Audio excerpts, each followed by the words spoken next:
नमस्कार दोस्तों, मेरा नाम है चरणप्रीत। आप देख रहे हैं ऑटोमेशन ट्रेनिंग हिंदी।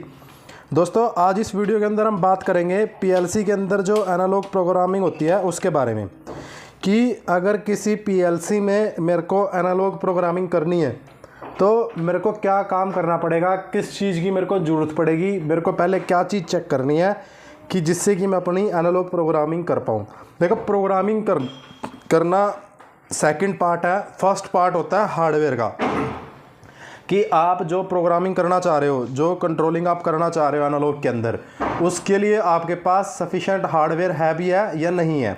अगर आपके पास सफिशेंट हार्डवेयर ही नहीं होगा तो आप प्रोग्राम नहीं कर पाओगे।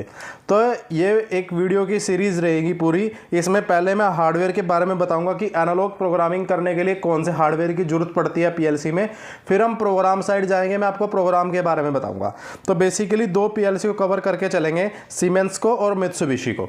इसकी एनालॉग प्रोग्रामिंग के बारे में मैं आपको बताऊंगा। अब सबसे पहले लेके चलते हैं मित्सुबिशी को। देखिए, मित्सुबिशी की जो जर्नली पीएलसी आती है वो FX सीरीज़ के अंदर पीएलसी आती हैं। FX3 सीरीज़ की पीएलसी आती है और FX5 सीरीज़ की पीएलसी आती है। FX3 के अंदर FX3U, 3G, 3S ये सारी आती हैं और FX5 के अंदर FX5U आती है। तो मैं सबसे पहले आपको 3U के बारे में बताता हूँ। 3G जो होती है, 3 वाली जो सीरीज़ है उसके बारे में बताता हूँ। देखिए, जो FX3 वाली सीरीज़ है उसके अंदर कोई भी इनबिल्ट पोर्ट नहीं रहता एनालॉग प्रोग्रामिंग के लिए। जो FX5 वाली सीरीज़ है उसके अंदर इनबिल्ट प्रोग्रामिंग का पोर्ट रहता है। अभी मैं आपको FX5U भी दिखाता हूँ एक बार। ये है दोस्तों FX5U। तो ये मित्सुबिशी की दो सीरीज़ मेनली चलती हैं, एक तो FX3 सीरीज़ और दूसरी FX5U।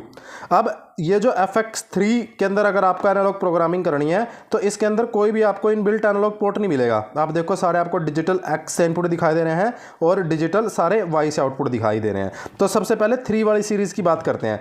जो 3 वाली सीरीज़ होती है ये, इसमें अगर एनालॉग प्रोग्रामिंग करनी पड़ेगी हमें, तो हमें एक एक्सटर्नल मॉड्यूल की जरूरत पड़ेगी जिसको बोलते हैं A to D conversion module, मतलब analogue to digital conversion module. जैसे मेरे पास अभी यह है FX3U 4AD। ये दो तरीके के आते हैं, 4AD 2AD। 4AD का मतलब है 4 चैनल होंगे आपके पास, 4 एनालॉग के इनपुट होंगे, और 2AD का मतलब है 2 एनालॉग के इनपुट होंगे। ये FX3U सीरीज में भी आते हैं, FX2N सीरीज के अंदर भी आते हैं।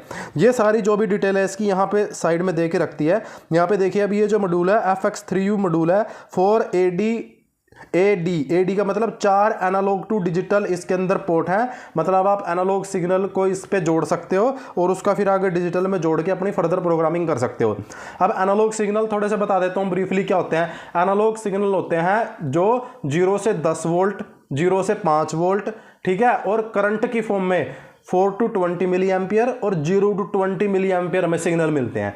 ये बेसिकली हमारा कोई प्रेशर स्विच का सिग्नल हो सकता है, किसी ट्रांसमीटर का सिग्नल हो सकता है, किसी सेंसर की एनालॉग आउटपुट हो सकती है, हमारी कोई डिस्टेंस वगैरह मेजर कर रहा है। तो कोई भी फंक्शन आपका एनालॉग आउटपुट दे सकता है, कहीं से भी आपको मिल सकती है, कहीं पे भी आपको उसकी कंट्रोलिंग करनी पड़ सकती है।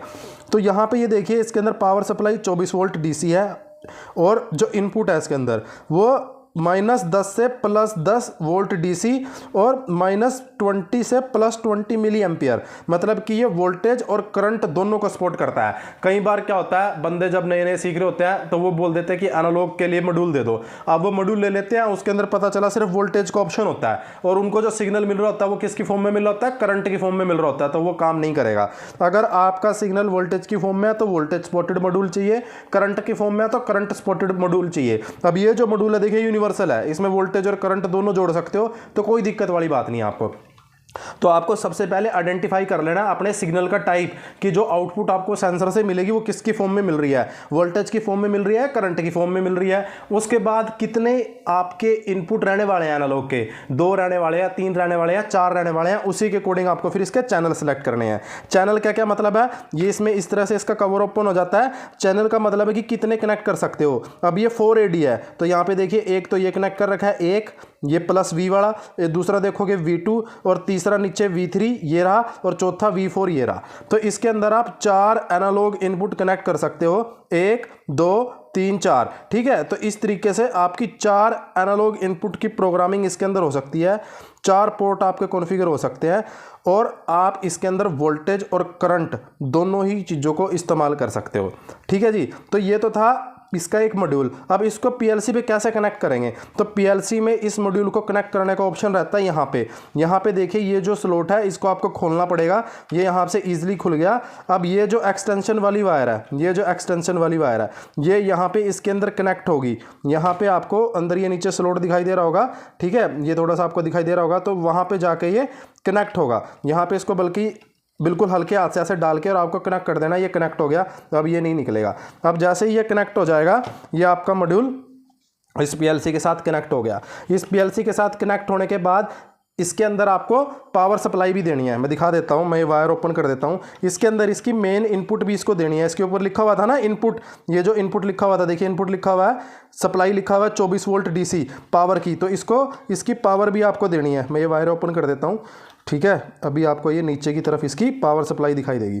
ये वाली देखिए, ये जो 2 पोर्ट है ये दे भी रखा है इसमें पहले 24 वोल्ट पी, एक ये वाला और इससे अगले वाला है 0 वोल्ट। तो यहाँ पे आपको इसकी इनपुट सप्लाई देनी है मेन। उसके बाद इसके अंदर एक इंडिकेटर रहता है, वो इंडिकेटर आपका ग्लो करना स्टार्ट कर जाएगा, इसके अंदर आपकी पावर आ जाएगी। ये सारा काम हम नेक्स्ट वीडियो के अंदर करेंगे। नेक्स्ट वीडियो में 1 बाय 1 मैं इसके अंदर एक एलवीडीटी को ले लूँगा। ये जो एलवीडीटी है हमारे पास, ये इस एलवीडीटी को लूँगा और इसके साथ वायरिंग करके और प्रोग्राम कैसे करना है वो सारा कुछ हम डिस्कस करेंगे। अभी सिर्फ मैं आपको बता रहा हूं कि इसको पीएलसी के साथ कनेक्ट आपको कैसे करना है, ठीक है। तो अभी यहाँ पे ये देखिए नीचे 24 वोल्ट लिखा हुआ है और 0 वोल्ट जो लिखा हुआ है, इस पे आप सप्लाई दोगे तो आपका इसके अंदर मेन सप्लाई चली जाएगी और यहाँ पे बाकी जो इसके जो चैनल है इस पे आपके एनालॉग इनपुट कनेक्ट होंगे और इसको यहाँ पे इसके साथ कनेक्ट कर देना है। आपका तामझाम पूरा हो जाएगा। आपकी जो एनालॉग जो मॉड्यूल है वो पीएलसी के साथ कनेक्ट हो गया। अब इसको जो कॉन्फ़िगरेशन होगी, जो भी इसकी कॉन्फ़िगरेशन वगैरह होगी, जो प्रोग्रामिंग वगैरह होगी, वो सब प्रोग्राम के अंदर होगी, सॉफ्टवेयर के अंदर होगी। जो GX वर्क सॉफ्टवेयर होता है मित्सुबिशी की प्रोग्रामिंग के लिए, उस GX वर्क सॉफ्टवेयर के अंदर इस मॉड्यूल को इस पीएलसी के साथ कनेक्ट करने का इंटरफेसिंग का प्रोग्राम लिखा जाएगा। ऐसा नहीं है कि आपने यहाँ पे ये जोड़ दिया और इसमें सप्लाई दे दी और आपका जो मॉड्यूल है वो पीएलसी के साथ कनेक्ट हो गया। नहीं, अभी सिर्फ हार्डवेयर कनेक्ट हुआ है। जो इसको हार्डवेयर को इसके सॉफ्टवेयर के अंदर इसके जो सीपीयू के साथ जो सिग्नल जाएंगे, जो कम्युनिकेशन होगा इनका आपस में, वो प्रोग्राम मैं उस GX वर्क सॉफ्टवेयर के अंदर लिखूंगा। उसके बाद फिर इनकी इंटरफेस होंगी, फिर आपको सिग्नल मिलेगा। वो एक स्टैंडर्ड प्रोग्राम रहता है, वो मैं आपको बताऊंगा नेक्स्ट पार्ट के अंदर कि कैसे कैसे वो प्रोग्राम लिखना है, कहाँ से वो प्रोग्राम मिलेगा। अभी आज का जो एजेंडा है, मैं आज को सिर्फ आपको ओवरव्यू देना है हार्डवेयर के बारे में, कि ताकि जब नेक्स्ट वीडियो के अंदर प्रोग्राम बनाऊँ तो आपको सारी चीज़ें समझ में आए, आपके अंदर डाउट ना रहे कि ये कहाँ से आ गया, ये कहाँ से आ गया। तो ये तो हो गया FX3 सीरीज का काम। अब FX जो 5 सीरीज है, FX5U जो सीरीज है, इसके अंदर हमें इनबिल्ट एनालॉग पोर्ट मिलते हैं। ये देखिए आपको यहाँ पे दिखाई दे रहा होगा A to D analogue to digital और D to A। A to D मतलब analogue input, D to A मतलब analogue output. Digital to analogue output मिलेगी आपको यहाँ से और A to D पे आपको मिलेगी एनालॉग इनपुट। यहाँ पे आपको एनालॉग इनपुट देनी है और यहाँ से आपको एनालॉग आउटपुट मिलेगी। इसमें भी देखिए आपको वोल्टेज और करंट दोनों की फॉर्म में दिया गया है, वोल्टेज की फॉर्म में दिया गया है यहाँ पे, ठीक है। तो यहाँ पे आप वोल्टेज को यूज कर सकते हो इनपुट के लिए। तो इस तरीके से FX5U के अंदर इनबिल्टी है। आपको इसके अंदर कोई भी एक्सटर्नल मॉड्यूल जोड़ने की जरूरत नहीं है। इस पे इनबिल्ट एक पोर्ट दे रखा है, उसको यूज करके आप सीधी अपने एनालॉग की वायर जोड़ सकते हो वहां पे और सॉफ्टवेयर में जाके उसको प्रोग्रामिंग कर सकते हो। इसके अंदर डायरेक्ट डेटा एक्सेस हो जाता है क्योंकि ये इसी के ऊपर है, इस बोर्ड के ऊपर ही है, पीएलसी के ऊपर ये पोर्ट है। तो हमें कोई भी एक्स्ट्रा प्रोग्राम लिखने की जरूरत नहीं पड़ती। जो ये वाली FX3U सीरीज है, इसके अंदर क्या है, जो मॉड्यूल है आपका अलग है। तो इस मॉड्यूल से डाटा इस पीएलसी में लेके आने के लिए हमें प्रोग्राम करने की जरूरत पड़ती है, अलग से प्रोग्रामिंग करने की जरूरत पड़ती है इस बफर को, इस मॉड्यूल की बफर को एक्सेस करने के लिए इस पीएलसी में। तो FX5U के अंदर जो आपकी एनालॉग प्रोग्रामिंग है वो काफी इजी है एज कंपेयर टू जो आपकी FX3 सीरीज है मित्सुबिशी की, उसके मुकाबले। तो अब देख लेते हैं सीमेंस के बारे में। सीमेंस की देखिए S7-1200 पीएलसी है मेरे पास। इसके अंदर भी हमें इनबिल्ट ही इस पीएलसी के ऊपर ही एनालॉग इनपुट मिल जाती है और नीचे की तरफ हमें एनालॉग आउटपुट मिल जाती है। ये आपको दिखाई दे इसके अंदर, हाँ आउटपुट मिल जाता, एनालॉग आउटपुट इसके अंदर नहीं है, सिर्फ एनालॉग इनपुट ही है। यहाँ पे ऊपर की तरफ हमें एनालॉग इनपुट मिल जाती है। ये देखिए यहाँ आपको दिखाई दे रहा होगा यहाँ पे 2M01AI। तो ये क्या है, आपकी एक एनालॉग इनपुट है, इस पे लिखा भी हुआ है एनालॉग इनपुट। आपकी जो भी एनालॉग की इनपुट होगी वो इस पोर्ट पे कनेक्ट होगी और इसका भी जो सिग्नल है वो डायरेक्ट आपका सॉफ्टवेयर के अंदर आ जाएगा।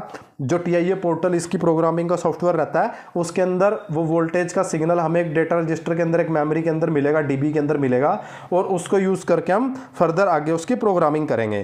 तो ये इस तरीके से एनालॉग पोर्ट होने ज़रूरी हैं एनालॉग प्रोग्रामिंग करने के लिए।